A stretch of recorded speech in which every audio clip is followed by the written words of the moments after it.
Look, I didn't talk about this yesterday because it occurred to me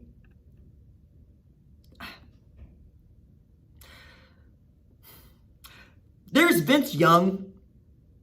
He led Texas to an undefeated record and bit the Rose Bowl, or rose in the Rose Bowl, after whipping Pete Carroll's USC Trojans and one of the best college football teams ever for the 2005 national championship. It was the Longhorns' first national title in 35 years. There's Dennis Erickson, who won 2 national titles as head coach at Miami. Erickson was 179, 96-1 as a head coach. There's Joe Taylor, who is Tidewater royalty. He was 232, 97-4 as a head coach at Hampton, Howard, Virginia Union, and Florida A&M, and has 10 conference championships and 4 national titles to show for it. There's Rocket Ismail, there's Darren McFadden and Torrey Holt, there's Joe Thomas, there's Jake Plummer, and there's Lorenzo White. There's London Fletcher, Jacob Green, Patrick Willis, there's Troy Polamalu, there's Terrell Buckley, and there's Ricky Dixon. And it's for Ricky that we pause. It's for Ricky that we talk about legacy. Ricky passed away on Saturday after a tremendous battle with ALS. I was just a wink in my daddy's eye and a knowing smile across my mama's face when Ricky Dixon was balling across the plains. But I know the stories. I know that Oklahoma and Houston wanted him. He was 5'11", which is just tall enough for folks to dismiss your height altogether. He was called too skinny to play big-time ball. But on film, Gary Gibbs saw a ball player. Coach Switzer thought so too. He told Ricky to come on up to Norman, and they were gonna win. And boy, did they ever. Like the seniors on the 2019 OU team, Ricky didn't know what it was not to win the conference championship. And he knew nothing but starting, because he did as a true freshman. Boomers and Gen Xers will know it was the Big 8 back then. From 1984 to 1987, Oklahoma compiled a 42-5-1 record, never lost more than 2 games in any of those 4 seasons, and went to 4 straight Orange Bowls with Ricky in the defensive backfield. Switzer told this story to the Tulsa World about how just damn good Ricky was back there. The Sooners played at Pittsburgh in 1984, and secondary coach Bobby Proctor told Switzer he was going to put Dixon in the game during a 3rd and long situation. The true freshman picked off quarterback John Kajimi and returned the pass 41 yards for a touchdown.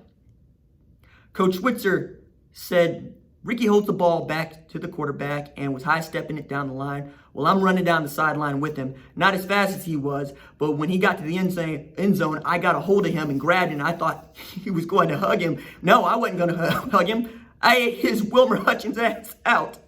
He was shocked. In 1985, Ricky Dixon's Sooners won the program's 6th national title.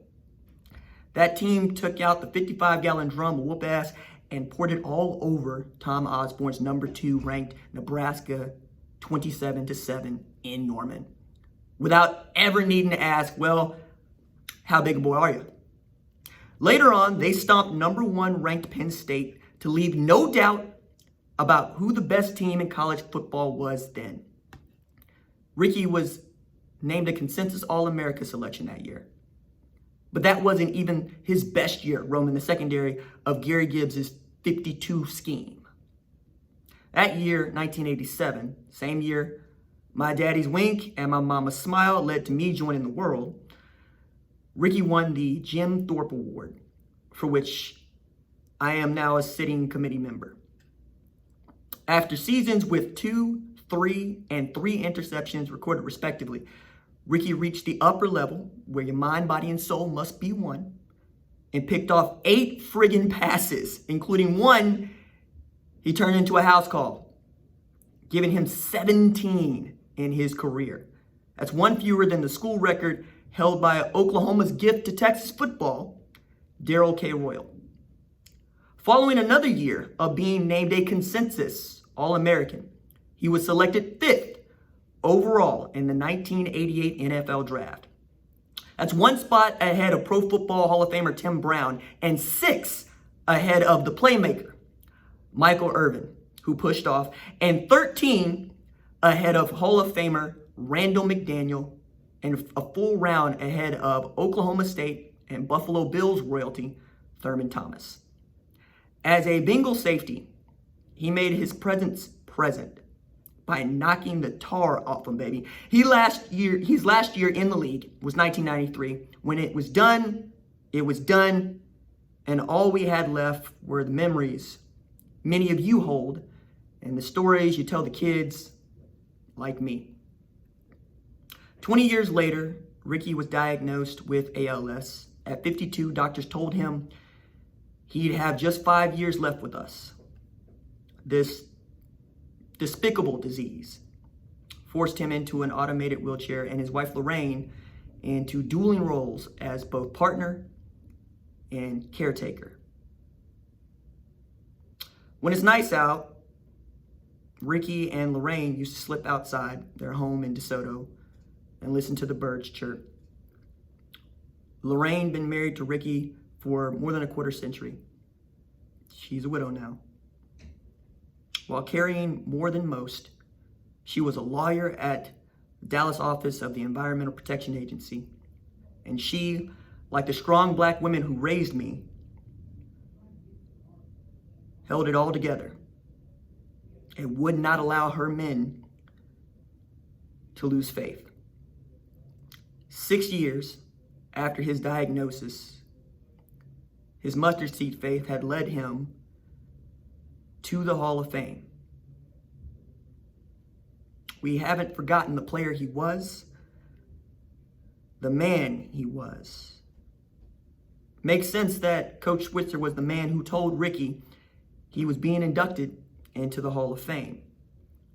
Switzer said he felt like Santa Claus 2 Januaries ago when he went down to DeSoto to tell Ricky the news. He was going to the Hall. As for legacy, Mr. Dixon, his family is his legacy. His teammates, like Tony Casillas, who took to Twitter to tell us all how much he will miss him, is his legacy. Football fans are his legacy. I am his legacy. I will not forget, nor will any of the players on this 2020 OU football team. Players like Tre Brown, Pat Fields, Jaden Davis, Brendan Radley Hiles, and the myriad of other defensive backs who will show up to Oklahoma chasing the standard that he set. Yes, there's only one Oklahoma. There will never be another.